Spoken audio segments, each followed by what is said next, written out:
پھر میں اپنے چینل سبیہ ناہید آفیشیل پر ہر بار کی طرح ایک نئے افسانچے کے ساتھ آپ کے سامنے حاضر ہوں۔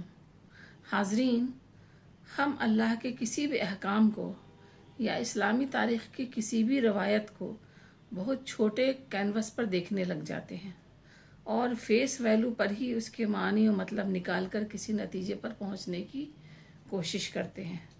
عید الاضحیٰ ہی کی بات کریں تو ہم اسے عید قرباں کے نام پر مناتے ہیں، بکرے حلال کرتے ہیں اور کھانے کھلانے نیز تبرک بانٹنے کے علاوہ اور کچھ نہیں سوچتے۔ ہم اس اسلامی روایات کی اس روح تک پہنچنے کی یا پھر اس جذبے کو اپنے اندر پیدا کرنے کی ذرا بھی کوشش نہیں کرتے جو ہمیں جاننے چاہیے اور اپنی زندگی میں اپنانا بھی چاہیے۔ کچھ انہی موضوعات کا احاطہ کرتا ہوا میرا یہ افسانچہ ہے جس کا عنوان ہے قربانی۔ قربانی۔ ابراہیم صاحب کے ہاں 25,000 کا بکرا آیا ہے۔ بڑا ہی تگڑا ہے، دیکھنے میں بھی خوبصورت ہے اور سفید رنگ پر کالی دھاڑی والا ہے۔ گھر کے ملازم نے آ کر خبر سنائی۔ نصرت صاحب نے کہا، ہاں بھائی، بڑے لوگ ہیں اس لیے بڑا بکرا آیا ہے۔ آج کل تو اسٹیٹس سمبول ہو گیا ہے کہ فلاں نے اتنا بڑا بکرا منگایا۔ لوگ فخریہ انداز میں کہتے ہیں۔ تمام چیزوں کی طرح عید قرباں کو بھی اسٹیٹس سے جوڑ دیا گیا ہے۔ نصرت صاحب کی بیوی نے اس پوری بات کی تائید کرتے ہوئے کہا۔ نصرت صاحب نے کہا، عید قرباں کے پیغام کو تو شاید ہی کوئی سمجھ پاتا ہے، بس سب بکرے کا وزن اور پیمائش میں مشغول ہے۔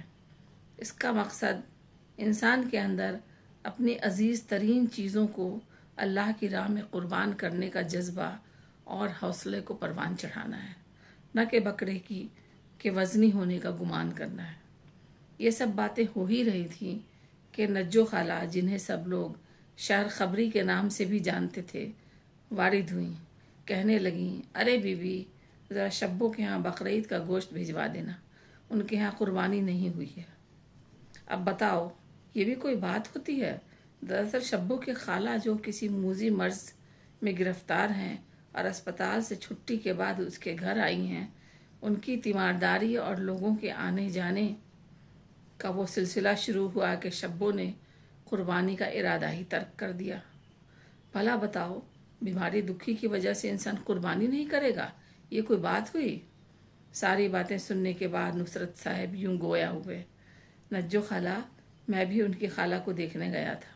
ان کی اداس آنکھیں، بے نور چہرہ، پچکے ہوئے گال اس بات کی گواہی دے رہے تھے کہ وہ زندگی کی اس جنگ میں کمزور پڑتی جا رہی ہیں۔ ظاہر سی بات ہے، گھر میں کافی لوگ ہیں اور لوگوں کے آنے جانے کا سلسلہ ہے، ایسے میں اکیلی عورت صرف اپنی خواہشات کی قربانی ہی دے سکتی ہے، نہ کہ بکرے کی قربانی۔ عید قرباں بھی اسی قربانی کا متقاضی ہے۔